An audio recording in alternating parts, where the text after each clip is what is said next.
Athlete Rupal Chaudhary Paris Olympic के लिए qualify.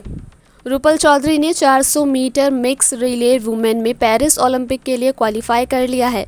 Bharat की टीम दूसरे नंबर पर रही है। CISE ने जारी किए नतीजे। मेरठ में 10वीं में शगुन और 12वीं में नंदनी बनी topper. Council for the Indian school certificate examination की ओर से 10वीं और 12वीं का परीक्षा परिणाम सोमवार को जारी किया गया।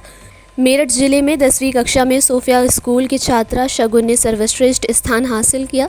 वहीं 12वीं में सेंट मैरिज स्कूल की नंदनी टॉपर बनी है। वक्फ बोर्ड की जमीन पर भूमाफिया कर रहे कब्जा। करनाल हाईवे पर किया जा रहा कब्जा। MDA के लगाए बोर्ड को भी उखाड़ा।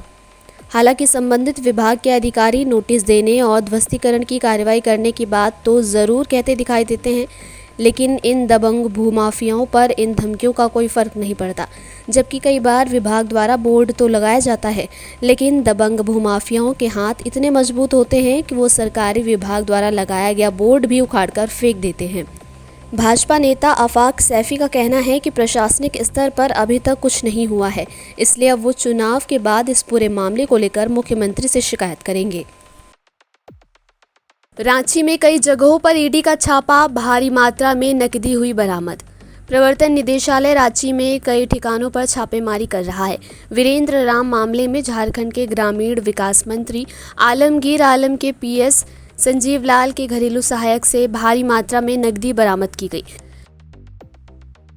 रांची में ईडी का छापा। झारखंड के ग्रामीण विकास मंत्री आलमगीर आलम ने कहा, संजीव लाल एक सरकारी मुलाजिम हैं और हमारे PS हैं।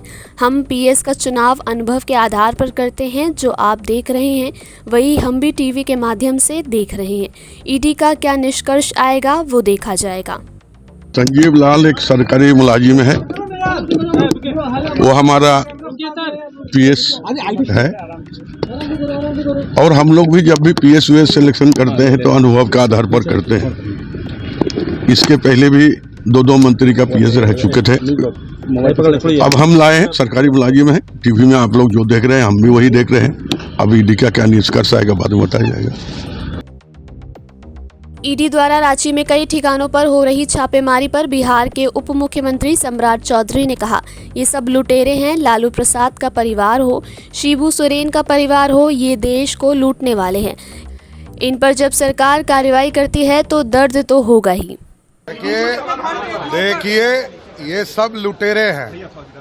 ये लालू प्रसाद जी का परिवार हो, शिबू सोरेन जी का परिवार हो, देश को लूटने वाले हैं।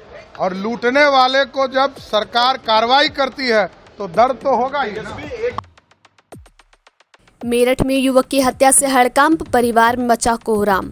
मेरठ के लोहियानगर थाना क्षेत्र में 35 वर्षीय युवक की निर्मम हत्या कर दी गई है, जिससे परिवार में कोहराम मचा हुआ है। लोहियानगर थाना प्रभारी संजय पांडे का कहना है कि मामले की जांच की जा रही है। जल्द आरोपी को गिरफ्तार कर हत्या का खुलासा कर दिया जाएगा। तीसरी पुण्यतिथि पर चौधरी अजीत सिंह को किया नमन। मेरठ में राष्ट्रीय लोकदल कार्यकर्ताओं ने सोमवार को पूर्व केंद्रीय मंत्री और राष्ट्रीय लोकदल के पूर्व अध्यक्ष स्वर्गीय चौधरी अजीत सिंह की तीसरी पुण्यतिथि पर उन्हें भावपूर्ण श्रद्धांजलि दी। कैंट क्षेत्र स्थित रालोद के कार्यालय पर सुबह हवन का आयोजन किया गया, जिसमें मुख्य यजमान बागपत से रालोद प्रत्याशी रहे डॉक्टर राजकुमार सांगवान रहे। यहाँ पर रालोद कार्यकर्ताओं ने शांति यज्ञ में आहुति देते हुए अपने नेता को नमन किया। इसके बाद उनके चित्र पर पुष्पांजलि अर्पित की। पश्चिम बंगाल के हुगली में बड़ा हादसा। बॉल समझ उठा लिया बम। धमाके में एक बच्चे की मौत।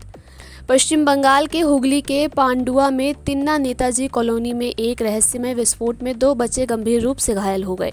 विस्फोट उस स्थान पर हुआ जहां वे खेल रहे थे। बच्चों को अस्पताल में भर्ती कराया गया है। जांच जारी है। ओडिशा के नबरंग में PM मोदी ने विपक्ष पर जमकर निशाना साधा। नबरंग ओडिशा में प्रधानमंत्री मोदी ने कहा, साथियों, उड़ीसा के लोगों में दम भी है और जज्बा भी है, लेकिन मुझे ये देखकर दुख होता है कि बीजेडी सरकार ने आपको सही अवसर नहीं दिया। मोदी जी जो योजनाएं बनाता है उसको बीजेडी सरकार ने लागू नहीं होने दिया। जो लागू हुई उनमें बीजेडी ने अपने भ्रष्टाचार का ठप्पा लगा दिया। मोदी ने मुफ्त चावल की योजना शुरू की। क्यों? ताकि उड़ीसा के किसी भी गरीब मां के बच्चे को भूखा न सोना पड़े। गरीब का चूल्हा जलता रहना चाहिए। खबरों को विस्तार से पढ़ने के लिए www.shardaexpress.com वेबसाइट को विजिट कीजिए।